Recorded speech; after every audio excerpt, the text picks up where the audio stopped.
day, guys. I trust that you guys are doing well. Welcome to another episode of with Conversations with God in Nature.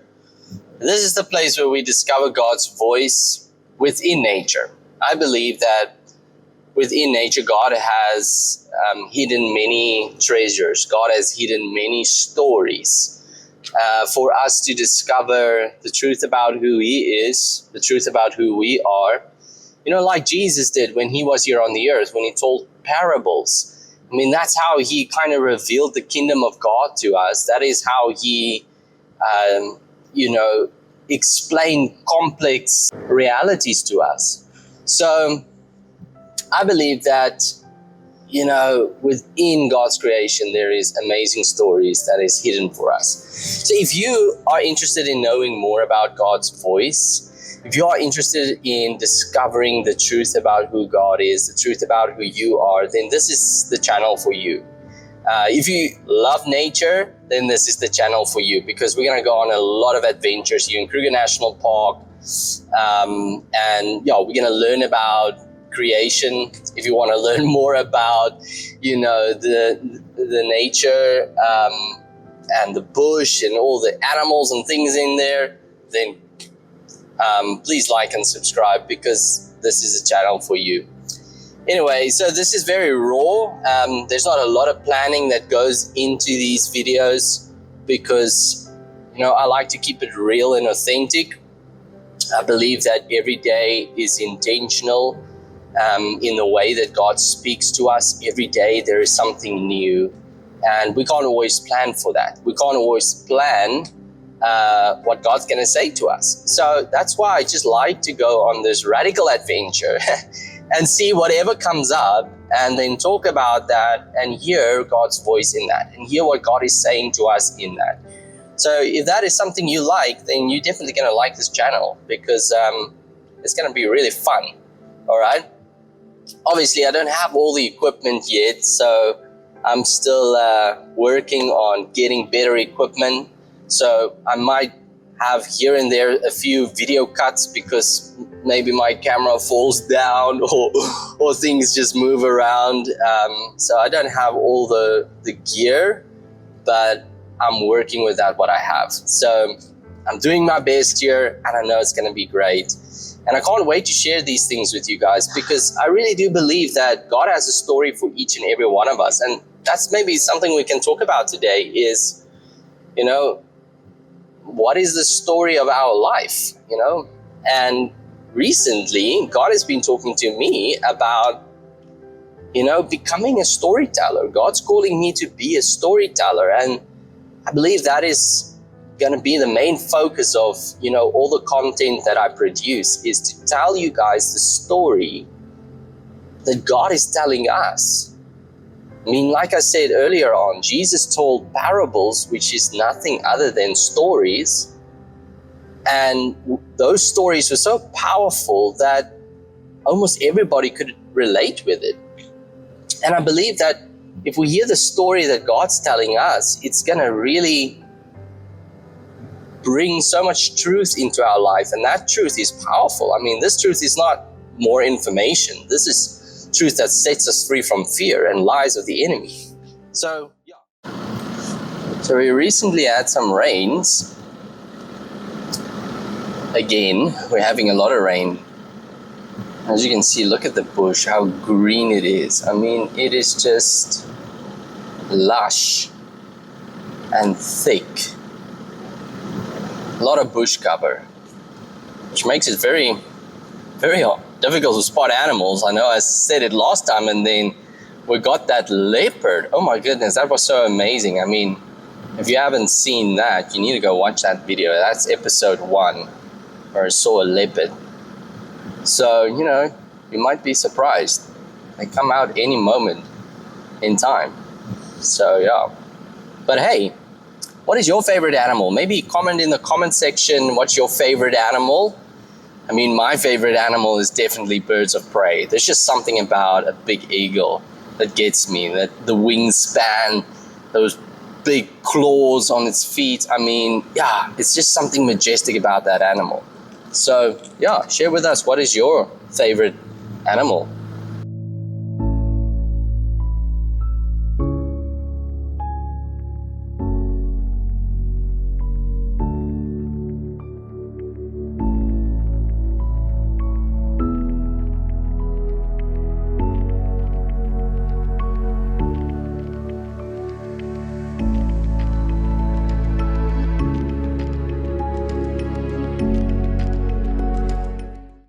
We are here at Sable Dam. I'm going to show you guys now. It really looks nice.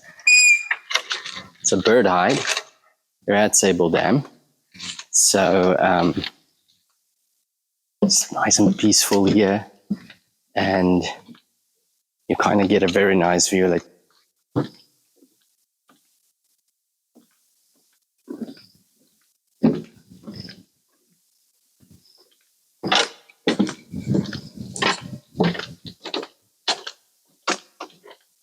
beautiful, eh?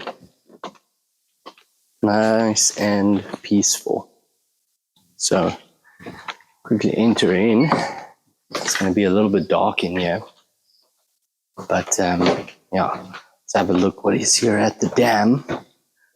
Oh, seems like we have some impala here. Yeah.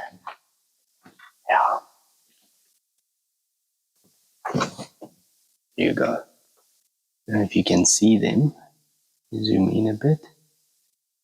There they are. Chilling at the water. Now the weather is a little bit overcast today.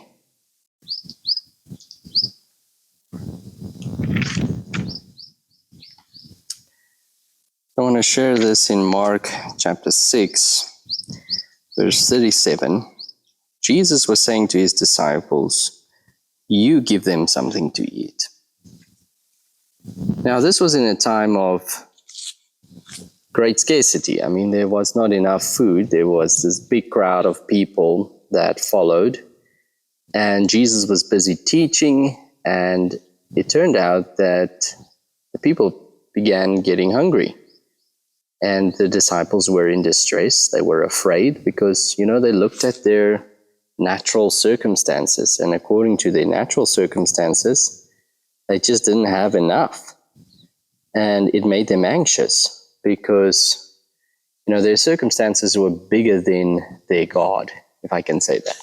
Now, yes, I know they were still discovering who God was in that moment, but Jesus was saying to them, "You give them something to eat." Now, it might seem a little bit crazy that Jesus would, give them this impossible task to do when Jesus can clearly see that there is not enough people. I mean, his disciples even try to explain it to him, but Jesus just refused to,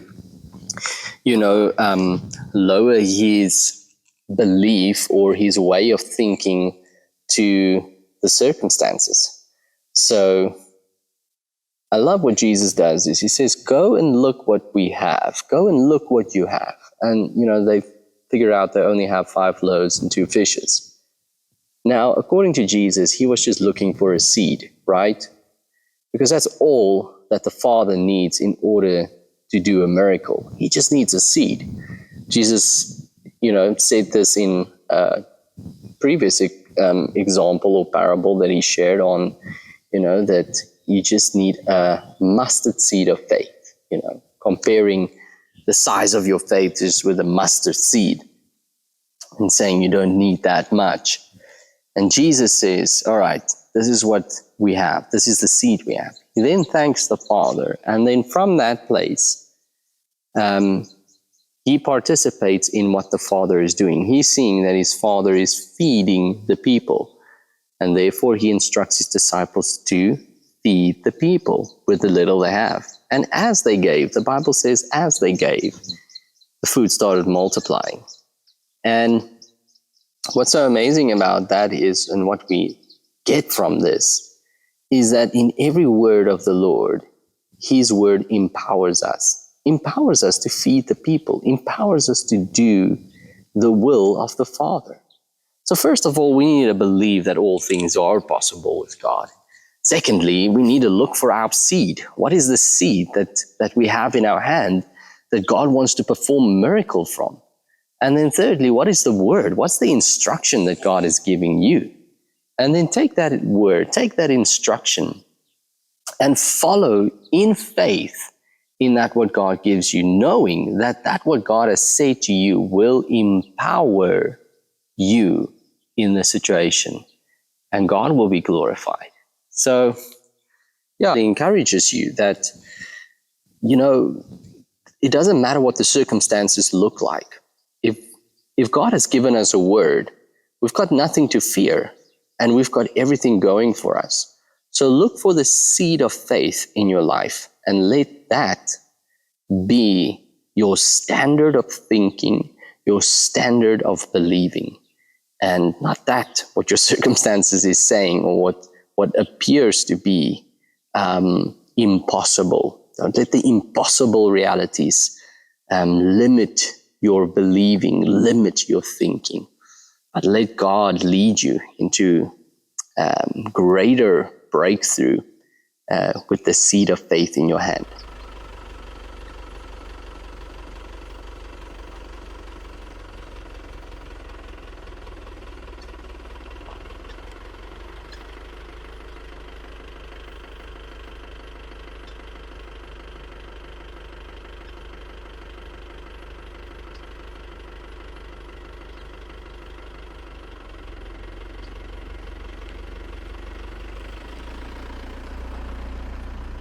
So guys, I'm going to play you guys the footage of this Klipspringers.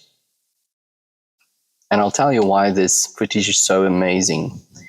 As I was driving on this gravel road, approaching, the surrounding koppies here. Koppies is an Afrikaans word for small hills, okay, rocky hills. And this is their habitat, okay? So the Klipspringer's got a unique foot. I'll show you some pictures of that as well. And so they are rock dwellers, okay? So their whole body is designed for the rocks, okay? They live on the rocks. So they will come down from, these rocky hills to forage and to find some, new food sources, but they won't venture too far away from these rocky hills.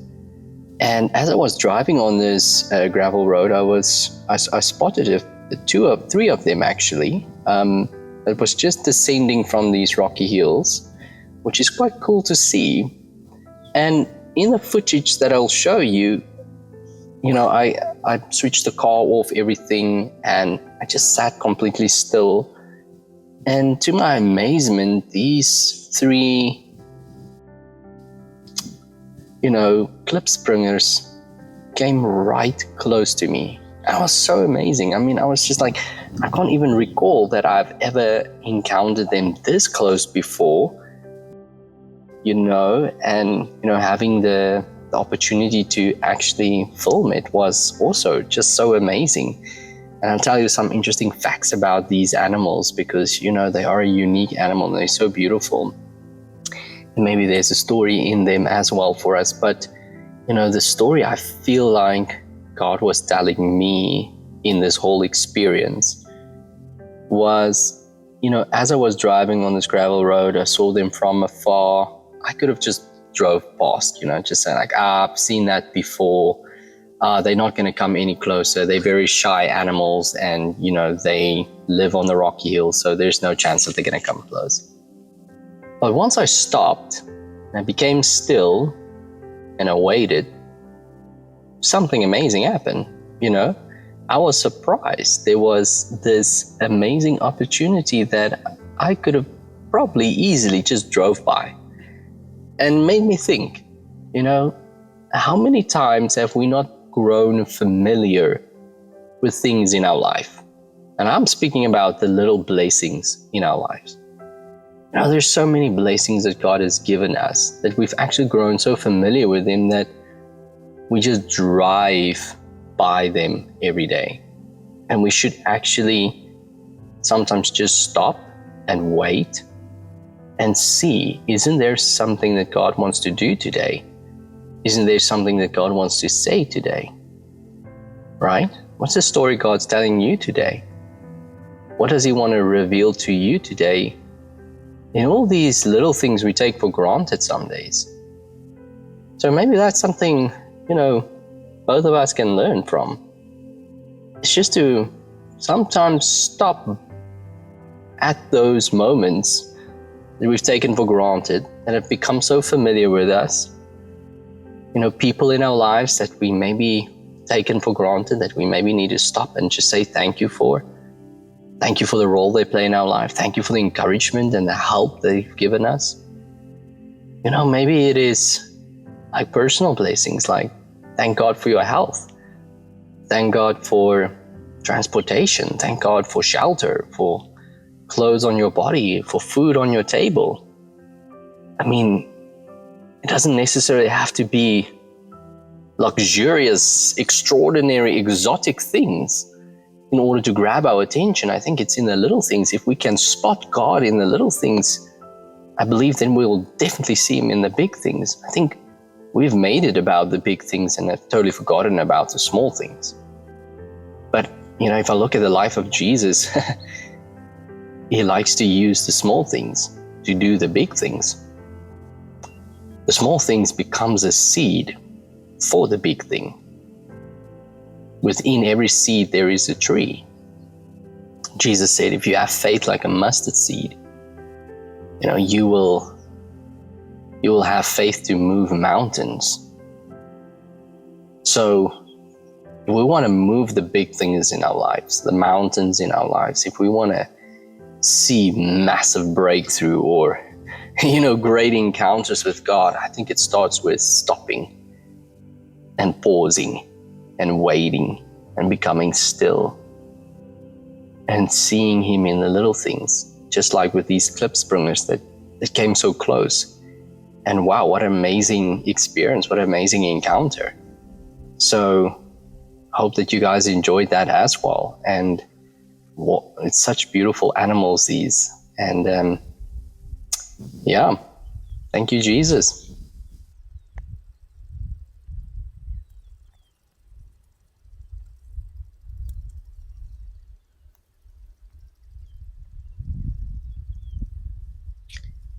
Here is an interesting fact about klipspringers that you might not have known.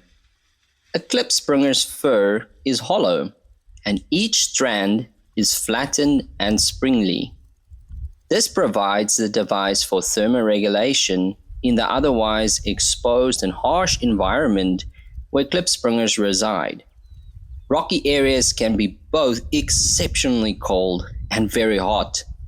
The unique fur coat insulates the body from these temperature extremes and helps to conserve moisture.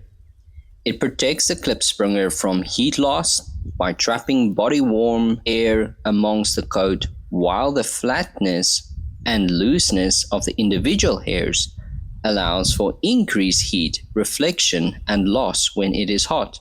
The coat also provides protection should the klipspringer fall on the rocks, with the hollow-filled hairs acting as miniature shock absorbers. Historically, klipspringer hair was used to stuff saddles,